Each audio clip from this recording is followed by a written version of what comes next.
And we'll move on to the first debate of the evening, the motion on Elliot School that is set out in item 20 of the supplemental agenda.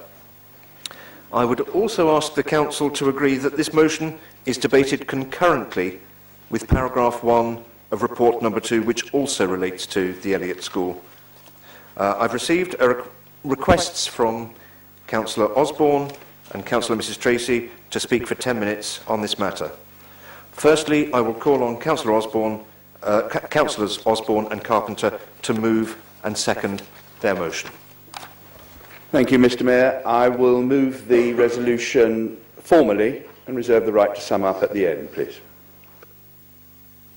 And I formally second, and I'll be speaking in the debate. Thank you. An amendment to this motion has been circulated. Could Councillors Mrs Tracy and Govindia move and second their amendment, please? Thank you, Mr Mayor. I'd like to move the amendment in my name.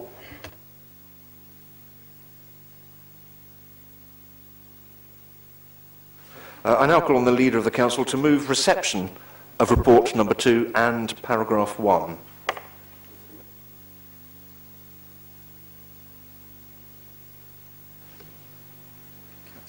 Councillor Osborne.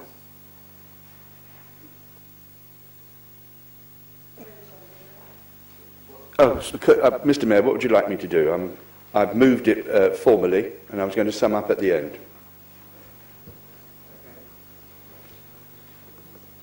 Councillor Mrs Sutters, then, please.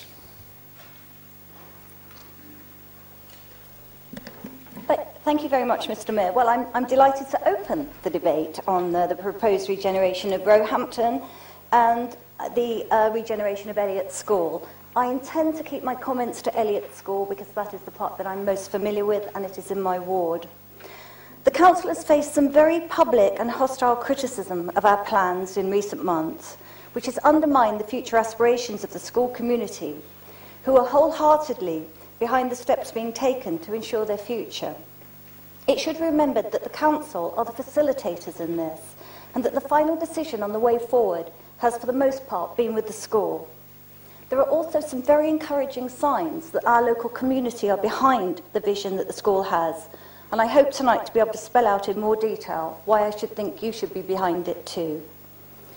It is 18 months since I became a governor of the school, at a time when the excellent work of Mark Phillips, the current headmaster, and his team was beginning to pay dividends internally.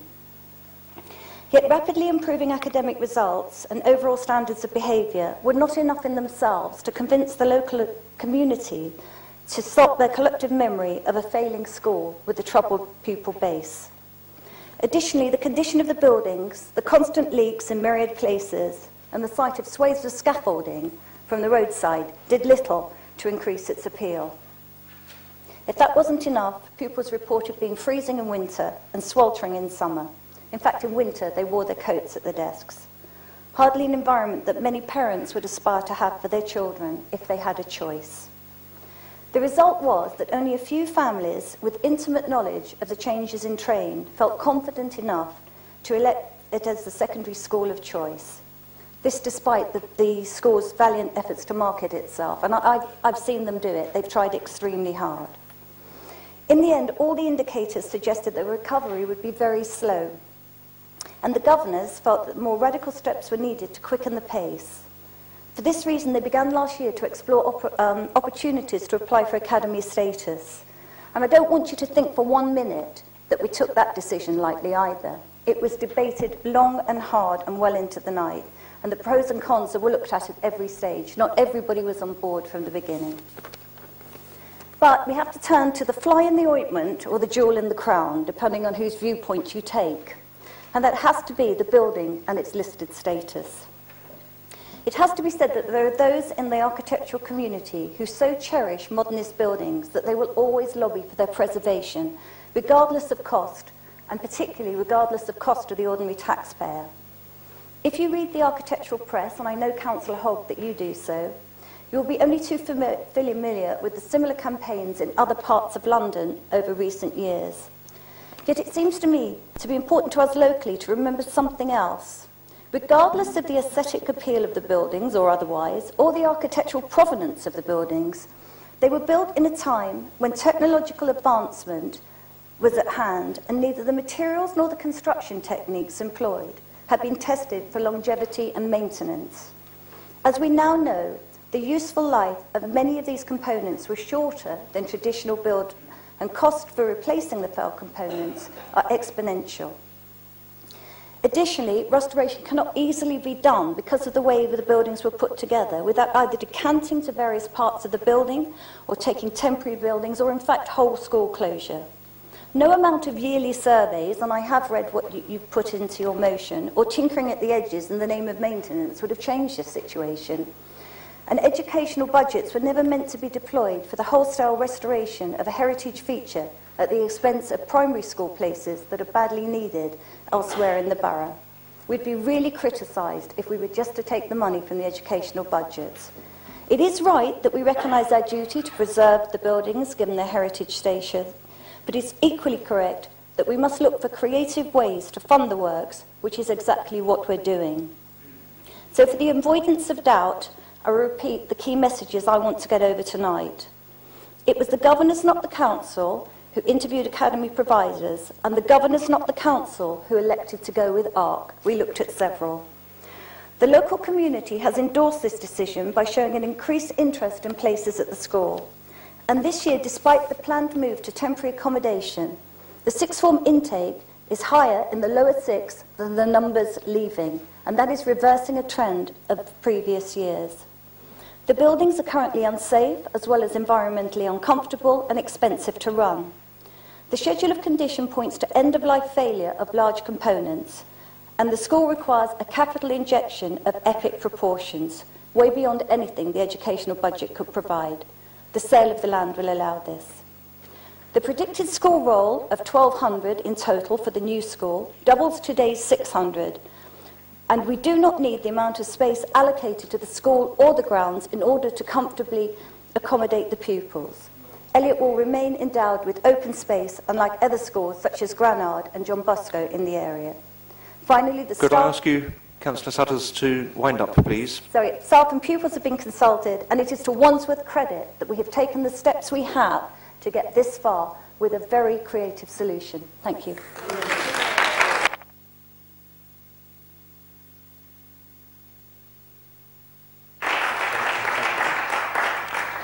Well, thank you, Councillor Sutters, for winding up. I'm grateful. I've been advised that we have an additional speaker, and that is Councillor Leonie Cooper. Well, I don't think additional,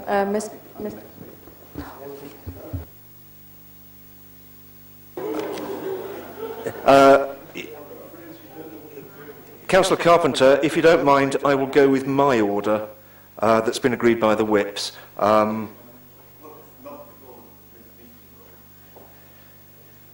Well, any agreement you've come to with your whip, I'm not privy to. I've been asked by your chief whip to insert Councillor Cooper at this stage of the debate. Councillor Leonie Cooper, please. well, there seems to have been some problem because I appear to be listed under the housing debate. My understanding was that I was speaking about Elliot this evening, so I'm not quite sure what the problem was. Then I shall delete you from that debate. Problem between the whips. Mr. Mayor, thank you very much for your indulgence in adjusting the order of play. Well, thanks, Alex, and we'll probably talk about that afterwards at the 19th hole. Mr. Mayor, fellow councillors, and indeed members of the public who are here, probably here for a number of these debates this evening, it's very nice to hear from Councillor Sutters and her recent involvement in these issues since she was elected as a councillor in 2010 and became a governor. But of course, the issues relating to schools in Wandsworth do go back over a somewhat longer period. And the fact of the matter is that the Building Schools for the Future programme started in 2003, which is almost some 10 years ago, and it originally offered waves 1 to 15. When did we start work on a strategy to actually put anything forward for the Building Schools for the Future programme? Was that in 2002 or 3? No, it wasn't. Our strategy, which I have a copy of here with me, was produced in 2007. So, of course, were we included in Wave 1? No. Wave 2? No. Wave 3? No, you get the picture. In fact, Wandsworth finally got its outline business case together for its secondary schools in 2009, some 6 years after Building Schools for the Future began.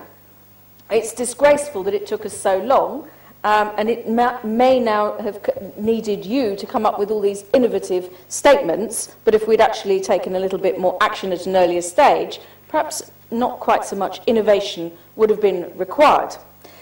Appendix 1 of our outline business case, pages 87 to 111 of 311 pages, is a most detailed appraisal of the Elliot School.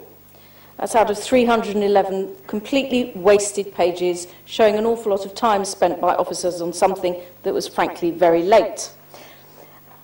If we'd actually gone ahead with it, if we'd got our act together at an earlier stage, we would have been looking to transform and expand Elliot. But preparing an outline business case in 2009, 6 years after Building Schools for the Future started, and of course, you know, we find ourselves in the situation where we were unable to put anything forward. Now, originally, in the original 2007 document, Strategy for Change, as it was called, page 9 sets out the Council's education asset management plan, which prioritising the investment needs of all of its schools. And it starts by listing Elliot right at the top, along with the new Roman Catholic school and the remodelled Elliot School. By the time we get through to the outline business case, it's been bumped down. So much work went into preparing all of this. How do I know about this, unlike you? And that's because I was a member of this school asset management plan steering committee, and I sat through many of the discussions, not all of them, but as many of them as I could, and I looked through all of the papers. And it's a real shame that we didn't get our act together. Almost 10 years ago, we were in a much better position, and of course the school has spent those 10 years deteriorating. I'm afraid it is, Cathy Tracy. What a shame all that work was done so late. Not only did Elliot miss all of the early waves of Building School for the Future, it actually missed the boat completely. The party opposite and the muttering from the cabinet member now is why we've come to the current solution. It's all unnecessary. If we'd got ourselves involved in Building Schools for the Future at the earliest possible opportunity, rather than wasting all this time and allowing the buildings to spend another 9 years crumbling. Thank you.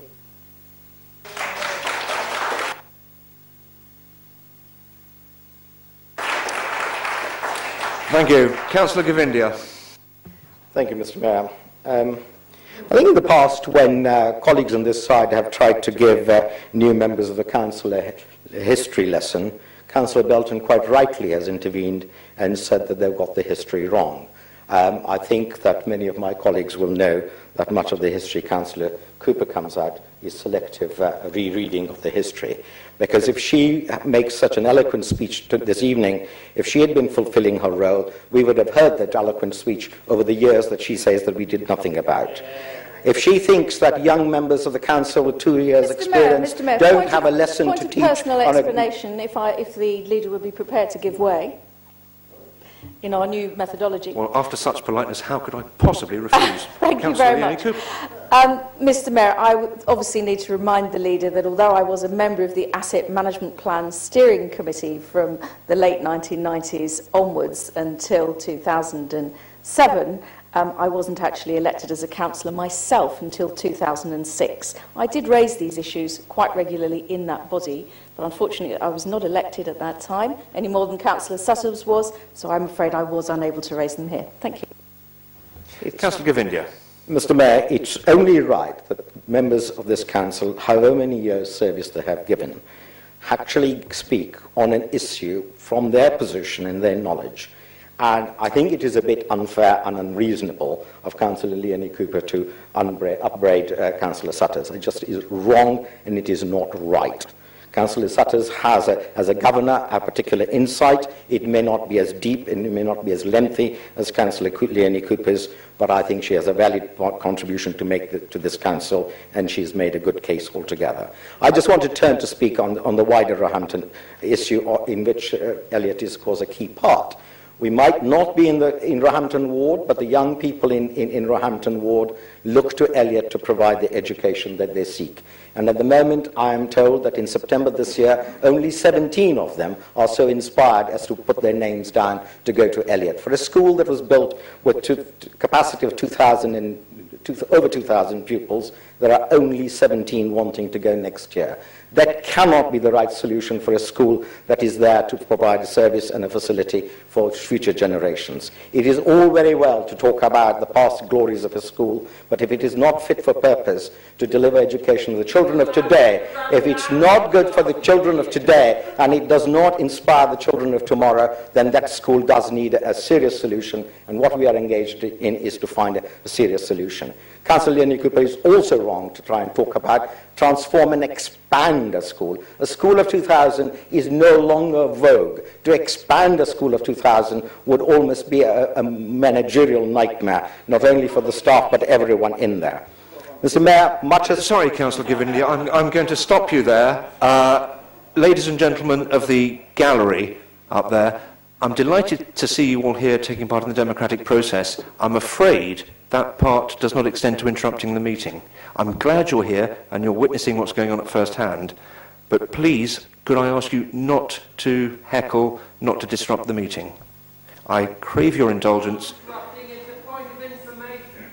I'm afraid, under the Council standing orders, only members of the Council can raise questions of standing order. So I'd be very grateful, sir, if you would remain silent.